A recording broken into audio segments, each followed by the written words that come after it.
Richard Southern from 680 News joins us now for our daily business chat. Cynthia. Now, Richard, how is it that I'm out here freezing and you're nice and warm? I was just going to ask you, can you give us a weather report, Cynthia? How bad is it right now on the lawn of Queen's Park? Yeah, it's a little frosty. Next time I'm trading places with you.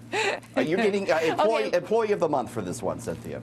Aw, thank you. Well, with Adrian and everybody else, too. Oh, that's right. So Someone had a big let's start scoop with today. Anyways, go on, Cynthia. Go on. Yes, he did. He did. Well done. So listen, let's start with the Disney Channel. I mean, I had two girls, have two girls, and we loved watching all those Disney movies, but now the Disney Movie Channel has debuted with some glitches today. Yeah, somebody said maybe it was kind of a Mickey Mouse start for the Disney service. Oh. It's called, it's called Disney Plus, and there were technical glitches this morning when it launched. A lot of people got error messages instead of seeing all the content on there. It may, though, speak, Cynthia, to big demand for the service. I mean, there's a lot on there because Disney owns so much. So there are those old classic movies you talked about, your Snow Whites, your Pinocchios, but they also have the entire Pixar and Marvel catalog and all the Star Wars movies. There's also all 30 seasons of The Simpsons available on there, Sin.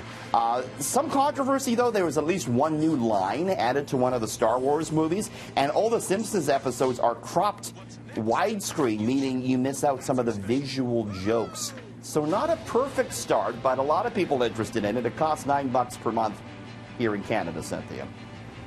So it's really interesting because it's completely changing the business model, isn't it? And these old reruns can be quite lucrative for somebody. Well, everyone has the streaming service, and you need to have something on it. Content is king. And so, yes, all these old shows are going for big money. The Big Bang Theory, believed to have sold for anywhere between $600 and $1 billion to HBO Max. That's another streaming service that's coming up. South Park, all seasons of that show going for $500 million, also to HBO.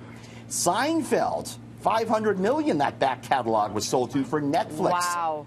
That's big money, Sin. There's only, that's big money. Yeah, I mean, how many seasons were there? Not, a ton, right? The Office going for $500 million to NBC's new streaming service, and Friends, $425 million for its back catalog. You got to have something to show on these, and so everyone's paying top dollar. Our chats, our back catalog of our chats, Cynthia, up for grabs if anyone wants it.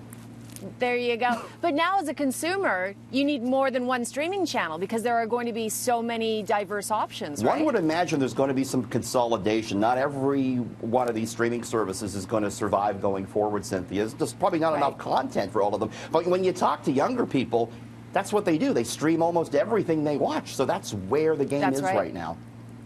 Absolutely. All right. Now, this next story is quite timely with holidays coming around the corner, and it seems Canadians are relying on their credit cards. Kind of no surprise, right? Yeah, and not many people are worried about it. I was kind of struck by some of these stats. That's why I wanted to bring them up. It's from Capital One. 60% of Canadians earning the same or less than last year. Okay.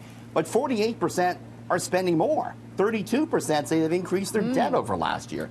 Get this one, Sin. 1 in 4 use credit cards now to bridge the gap between paychecks, so using it to cover everyday expenses. It's not a good sign. Ouch.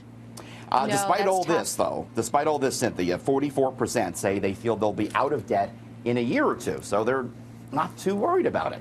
And that's kind of been the story. Canadians are servicing their debt. They're paying the monthly fees, yet they're still packing it on. So some people look at that and they say that's indicative of maybe a slightly worse economy than what we've been led to believe we're looking at. Right, and many economists say we're in for another downturn soon because it's cyclical, right? It's true, and a lot of people who have the large debt loads could be caught out a little bit when that happens. They could be facing some big trouble when it comes to all that red ink. Right. All right. Well, we always end our segment with gas prices. What have you got for us tonight? No change for the price of gas tonight, Cynthia. Stay tuned. Coming up just after 6:30, I'm back. A very emotional scene on Jeopardy last night with Alex Trebek. If you missed it, we're going to play it for you. That and more coming up at 6:30. All right, Richard. We'll see you in the next hour. Stay warm, Sin.